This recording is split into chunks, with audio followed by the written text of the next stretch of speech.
Olá, seja bem-vindo ao programa Vida e Atitude. Que bom que você está aí para acompanhar a nossa conversa de hoje. Nosso convidado hoje está aqui, é o diretor Carlos Reis, ele que é diretor do Museu do Holocausto aqui em Curitiba. Eu quero te agradecer, Carlos, por você ter nos recebido aqui no Museu do Holocausto para esse bate-papo de hoje. Eu que agradeço a presença, é sempre um prazer poder conversar sobre esses valores. Muito importante. Carlos, você aqui como diretor, com certeza tem muitas coisas para nos contar sobre o museu. E eu queria começar perguntando para você, por que só tem aqui em Curitiba, ou enfim, é só aqui em Curitiba mesmo, ou existe o Museu do Holocausto em outras regiões do Brasil? O Museu do Holocausto de Curitiba, ele é único aqui no Brasil, é um projeto pioneiro. Ele foi inaugurado há cerca de 5 anos. Aqui em Curitiba, pela questão histórica de imigração, muitos sobreviventes do Holocausto aqui chegaram, reconstruíram suas vidas.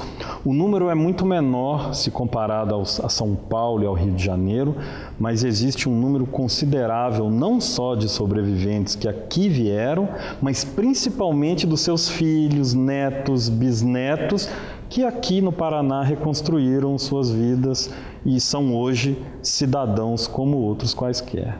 Sim, Carlos. E qual é o grande objetivo do museu? A gente percebe que, claro, é um museu, traz a história, traz a memória, aquela história horrenda que aconteceu lá atrás, há menos de 100 anos, certo? Onde mais de em torno de 6 milhões de pessoas morreram. Mas a gente percebe que o museu traz muito mais do que essa história. Qual é o papel do museu aqui em Curitiba? A longo prazo, quando nos perguntam qual é o objetivo do museu, parece óbvio nós respondermos evitar que isso aconteça de novo. Esse parece praticamente um bordão que a gente usa. Mas até chegar ao ponto de dizermos não vai acontecer de novo, existe um processo. O grande objetivo do Museu do Holocausto de Curitiba é contar essas histórias do ponto de vista personificado. Então o museu não é um museu de estatística, é um museu que conta histórias de pessoas e fazer com que cada visitante compreenda que essas histórias fazem parte da sua própria história. Estamos falando sobre a construção de uma memória coletiva do Holocausto que seja universal. E a partir do momento que se compreende que essas histórias, não importa se o meu avô, o meu bisavô, alguém da minha família esteve, ele faz parte da minha própria história, facilita o processo educativo de, aí sim, o objetivo do museu, retirar lições de cada uma dessas histórias. Sim, cada história é especial, cada história é única. O Holocausto não é uma história de milhões ou de 6 milhões de pessoas, são milhões de histórias diferentes, cada uma com um nome, com um sobrenome, com uma história, cada pessoa com um sonho, mas em comum a necessidade de tirarmos essas lições, que têm a ver com valores que são universais. Sim, Carlos. E parece que existe em Jerusalém um museu do Holocausto onde pessoas são reconhecidas por terem salvo alguma vida naquela época, ou, enfim, alguém que fez a diferença na vida de alguém que passou por aquela história. Eu queria que você contasse um pouco melhor sobre tudo isso, sobre como acontece até hoje. É isso? Exatamente. Existe uma frase no judaísmo que diz que quem salva uma vida, salva o mundo inteiro. Essa ideia de salvar pessoas e salvar o mundo inteiro deu origem a um reconhecimento que esse museu faz até hoje daquelas pessoas que ajudaram a salvar algum judeu durante o Holocausto. Para cada uma dessas pessoas, até hoje dado o título de justos, os justos entre as nações. Existem, inclusive, pessoas que dizem que a primeira justa da história foi justamente a filha do faraó, que salvou Moisés das águas do Nilo. Mas os justos, durante o Holocausto, são aproximadamente 25 mil pessoas, que são reconhecidas todos os anos, aumenta-se esse número, recebem um diploma, uma medalha, Antigamente plantava-se uma árvore para cada uma dessas pessoas. Como um reconhecimento. Exatamente, a árvore com o simbolismo da vida, né? Hoje em dia existe um jardim nesse museu com o nome de todas essas pessoas. Muitos dos telespectadores podem se lembrar de um filme que ficou famoso nos últimos anos, chamado A Lista de Schindler.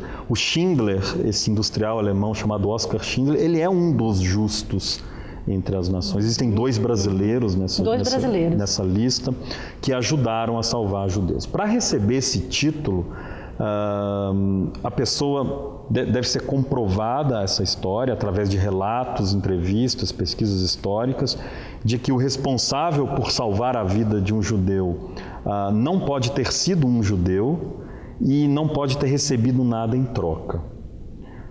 Tendo isso comprovado, até hoje na maioria das vezes as famílias recebem, os filhos, os netos, são homenagens póstumas, recebem esse título. A gente pode pensar que 25 mil pessoas é um número alto, mas levando em consideração o tamanho da população da Europa e das possibilidades de salvamento ali, é um número baixo. Verdade. É um número baixo.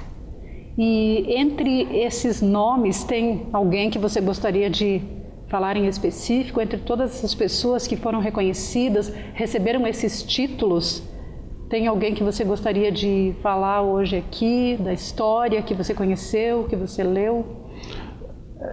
É sempre injusto a gente escolher uma história mais representativa do que outra, inclusive aquelas que remetem ao maior número de pessoas salvas do que outras. A gente tende a levar em consideração que pessoas que salvaram mais vidas seriam mais importantes do que pessoas que salvaram menos vidas. Mas quem salva uma vida, salva o mundo inteiro.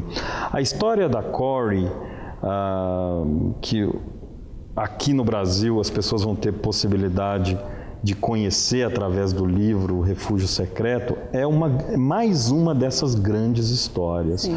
O reconhecimento de uma mulher que arriscou sua própria vida, e isso é muito importante quando a gente leva em consideração que todas as 25 mil histórias de justos, os justos entre as nações, todas envolveram risco, todas envolveram um perigo, um grande perigo. E essas pessoas foram além do risco, além do perigo, muitas vezes arriscaram não só a própria vida, como a vida da própria família, para salvar 1, 2, 5, 10 mil, quantas pessoas lhes era possível. Hoje em dia é nosso papel discutir e tentar pensar o que essas pessoas tinham de diferente. Por que elas arriscaram suas vidas? Por que elas tinham essa empatia que a maioria da população no continente europeu não tinha? E sem querer nada em troca. Sem querer nada em troca. E a gente chega à conclusão hoje em dia de que o que elas tinham são justamente valores, princípios muito bem fundamentados. E são esses valores que o museu quer ressaltar. Que bom! E nossas crianças, nossos adolescentes, jovens, adultos, né? Todos nós precisamos realmente, a cada dia, estar pensando sobre esses valores para que a nossa história possa ser diferente daqui para frente. Como a gente falou aqui no começo do programa, foi uma história horrenda, foi uma história vergonhosa, triste, mas nós podemos fazer a diferença, né? A partir daqui podemos trazer transformação, e parece que vocês aqui, como o museu, toda a instituição, estão fazendo essa diferença também, e para trazer essas histórias, como a história da Corrie e outros tantos que fizeram a diferença, e também trazer a lembrança de que nós podemos fazer diferente quando nós trabalhamos na prevenção, quando juntos combatemos a violência, a discriminação. Sem dúvida. A história, aquilo que aconteceu, seja ontem, anteontem ou há 80 anos, a gente não pode mudar. Mas a gente tem condição, e é nosso dever, buscar essas histórias e usá-las hoje em dia. O Holocausto é uma ferramenta educativa. São histórias trágicas, tristes, mas ele funciona hoje em dia como uma ferramenta educativa a partir do momento que a gente resgata essas histórias, traz para os dias de hoje e discute relações, problemas e valores relacionados ao dia a dia dos jovens que nos visitam. Então falamos sobre intolerância, sobre preconceito, sobre bullying.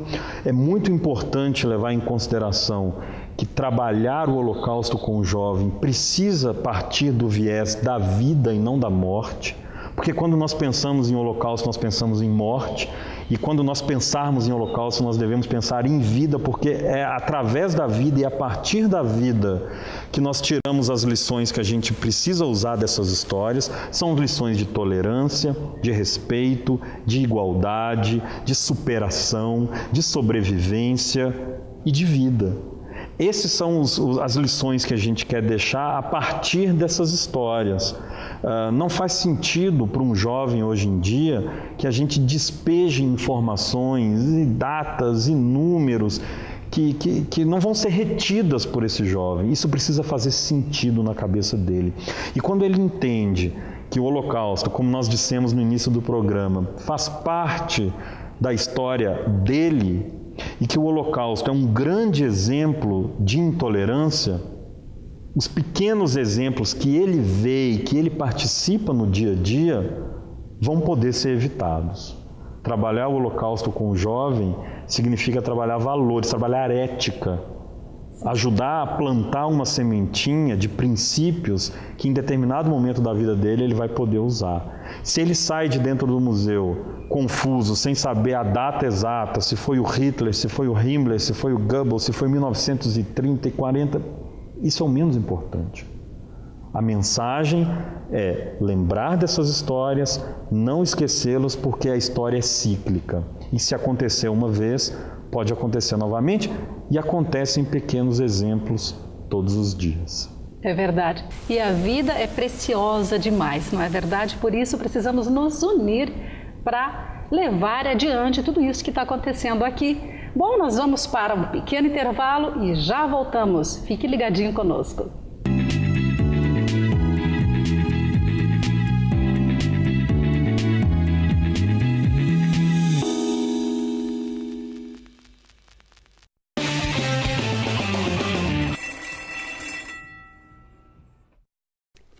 Uma aventura sem igual. É isso que a leitura do devocional Tesouros Escondidos proporciona para os seus leitores. Versículos-chave e perguntas mostram o caminho para encontrar o tesouro escondido em cada uma das meditações diárias. Ideal para crianças de 8 a 12 anos, com atividades em uma linguagem acessível e com um visual próprio para a idade. Tesouros Escondidos é o livro ideal para que seus leitores aprendam a levar a sério seu momento com Deus.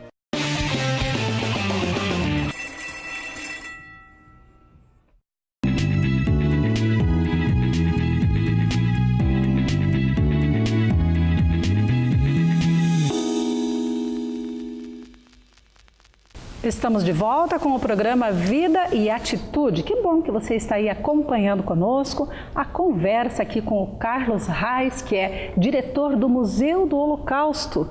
No primeiro bloco, conversamos um pouquinho sobre o que é o museu e sobre a história em si.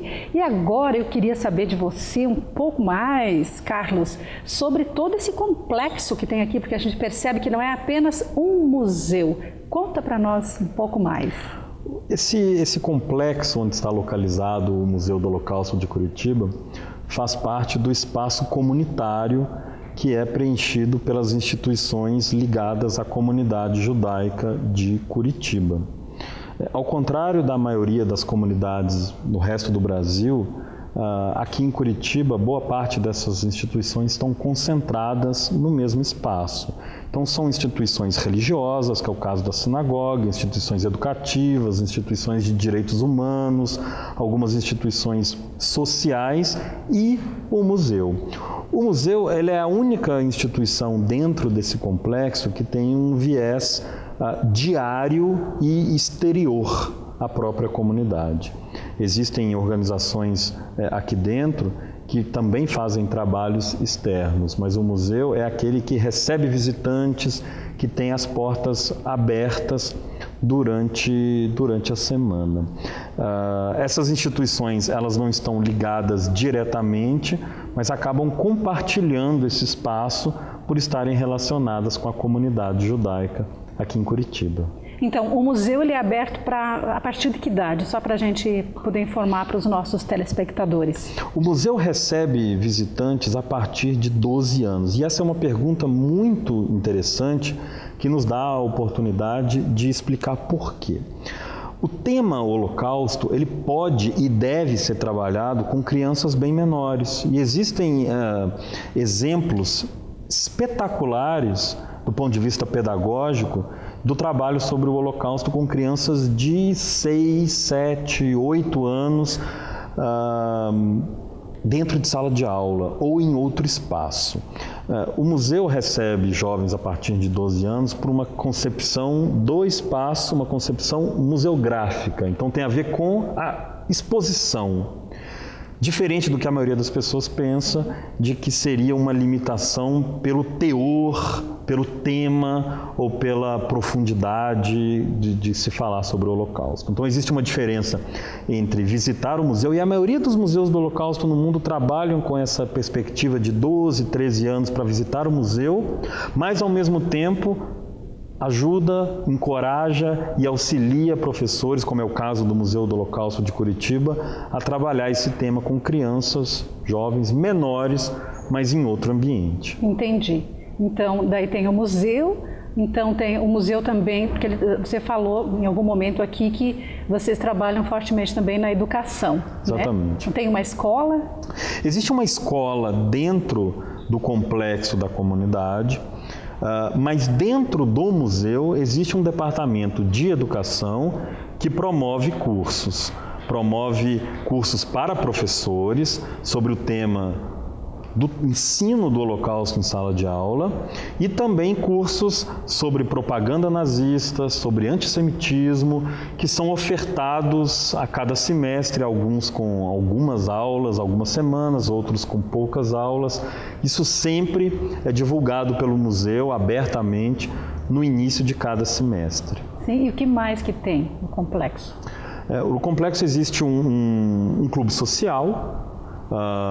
E esse clube, no caso, é para quem já está... São para os sócios, exatamente, da própria comunidade. Uma sinagoga, que é um espaço religioso, alguns escritórios e a própria escola, que em qualquer comunidade, em qualquer lugar do mundo, é sempre o coração de qualquer comunidade. As crianças e a educação a elas é sempre o coração, o centro de todas as atenções aqui. Que maravilha! É um espaço realmente transformador. Sem dúvida. O museu ele é o caçula dessas instituições. Vai agora 5 anos sendo completados de trabalho, de uma comunidade judaica que aqui no Paraná tem mais de 100 anos. Algumas instituições, como é o caso da escola, completou há pouco tempo 80 anos de vida. O museu está começando a trilhar o seu caminho ao lado dessas instituições quase centenárias. Sim. Aqui em Curitiba. Potencializando, na verdade, né? Sem dúvida. Já tinha, veio para potencializar. Sem dúvida. É impressionante notar na própria comunidade judaica como a presença do museu aqui e a presença de aproximadamente 600 alunos por semana que visitam o museu mexeu e ainda mexe nos últimos 5 anos com o dia a dia de todo mundo. Veio para justamente, através dessa visão da vida, proporcionar um novo oxigênio para essa comunidade. Que é motivo de orgulho termos aqui em Curitiba a possibilidade de um espaço permanente que eduque os jovens sobre as lições do Holocausto. Carlos, nós seguimos os mesmos valores, certo? Agora, quando se fala em cristianismo e judaísmo, como que você vê essas questões?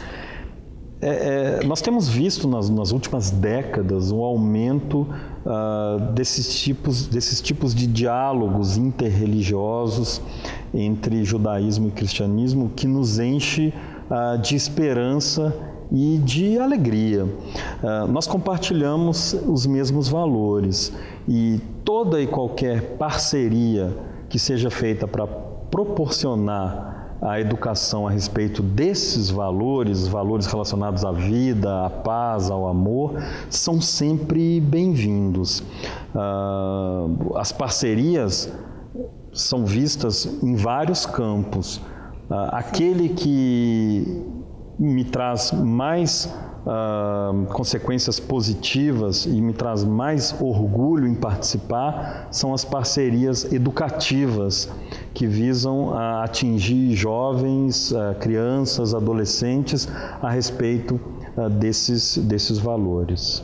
Sim, porque fortalece, né? Quando a gente se une, trabalha em parceria, a gente pode fortalecer esses valores para levar adiante, levar a transformação. Sem dúvida. O museu recebe, além das escolas, além dos grupos escolares, muitos grupos diversos aqui.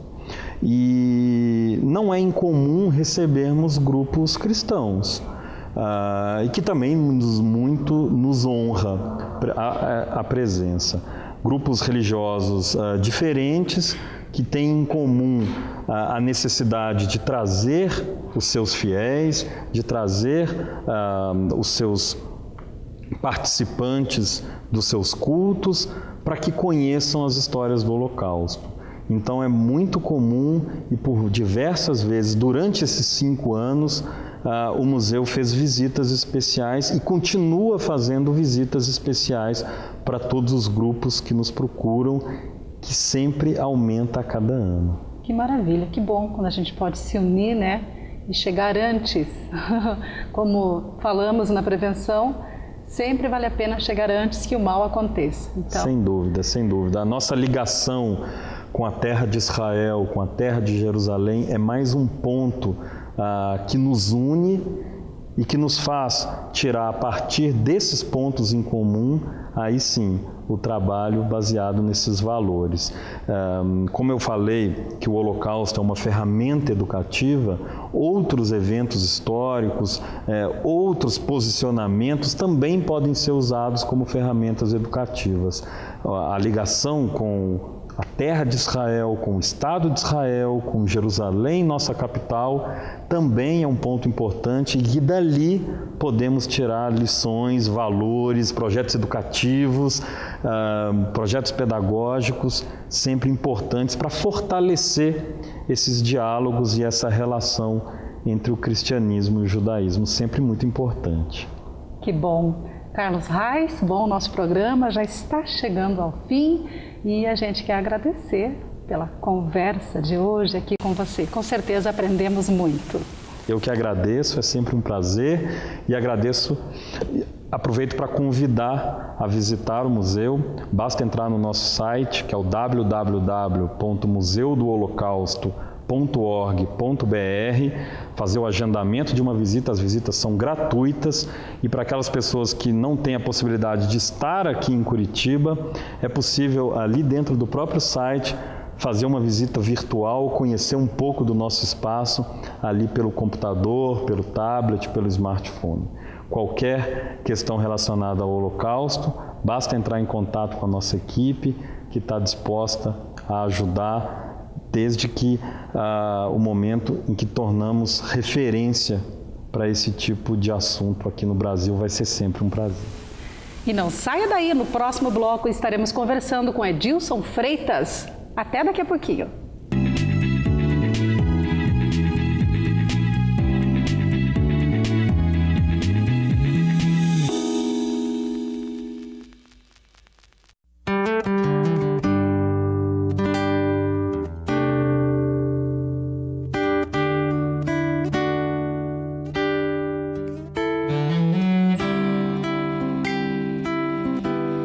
Bíblia Pão Diário. Algumas coisas ficam melhores juntas.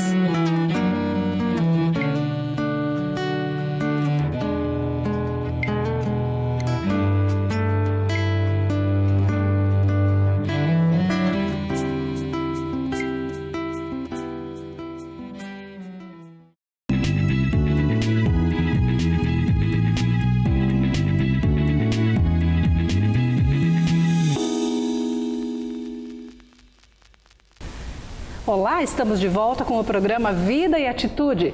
No primeiro bloco você viu um pouco sobre a história do Holocausto. E agora nós vamos conversar com Edilson Freitas, ele que é diretor em Ministérios Pão Diário e vem nos falar sobre uma interessante história de alguém que viveu naquela época. É verdade, Clarice. Nós estamos aqui para falar um pouquinho de uma obra que nós estamos trazendo para o Brasil. Você sabe que o Holocausto ele é muito conhecido por alguns escritores. Algumas obras já chegaram aqui ao Brasil em português, como o Diário de Anne Frank, como aquele filme A Lista de Schindler. E nós já conhecemos um pouquinho de como foi a Segunda Guerra, essa perseguição que teve aos judeus. E agora nós temos essa história fascinante, que é uma obra que se chama O Refúgio Secreto. É um livro apaixonante. Eu tive o privilégio de ler quando chegou. Eu quis ser o primeiro a pegar e fazer uma primeira leitura. E é uma história que eu acho que todos deveriam ler, especialmente os jovens, aqueles que se interessam por história e conhecer um pouquinho do que foi esse movimento que aconteceu de perseguição aos judeus e também como algumas pessoas não ficaram à parte disso. Corrie ten Boom e sua família, eles eram uma família holandesa que foram membros da resistência contra esse movimento de perseguição. E esse livro ele foi publicado inicialmente em 1971, já foi traduzido em diferentes idiomas do mundo e até hoje é um dos livros bem vendidos e bem conhecidos, porque ele é uma história, você lê como uma história, mas é uma aventura. E agora ele vem, então, editado por Ministérios Pão Diário.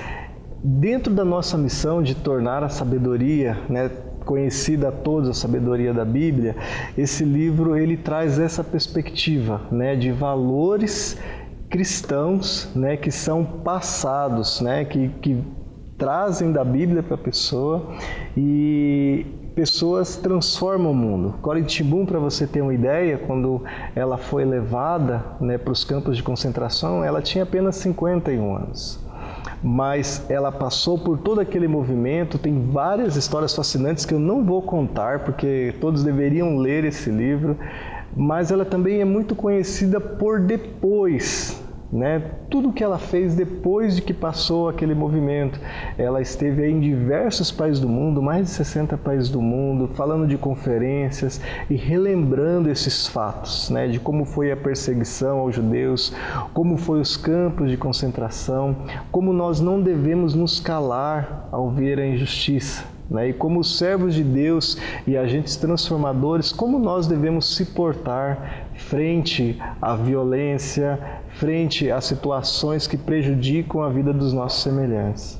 É isso aí, nós conversamos com Edilson Freitas, ele é diretor de Ministérios Pão Diário e veio nos falar sobre o lançamento do livro O Refúgio Secreto, a história desta pequena, grande mulher, Corrie ten Boom. Que bom que você esteve conosco em mais um programa Vida e Atitude e que a gente possa refletir sobre o que falamos hoje aqui, que nós possamos juntos trabalhar na prevenção, trabalhar contra a discriminação e também nos unirmos para que não aconteça histórias como estas que ouvimos hoje aqui em nosso primeiro bloco, para que a gente possa se unir realmente e ajudar as nossas crianças, informar através da educação, para que possamos prevenir, chegar antes que o mal aconteça e que a gente possa, em união e no amor, levar transformação às pessoas, que a nossa história daqui para frente possa ser diferente. Obrigada pela sua companhia e até o próximo Vida e Atitude.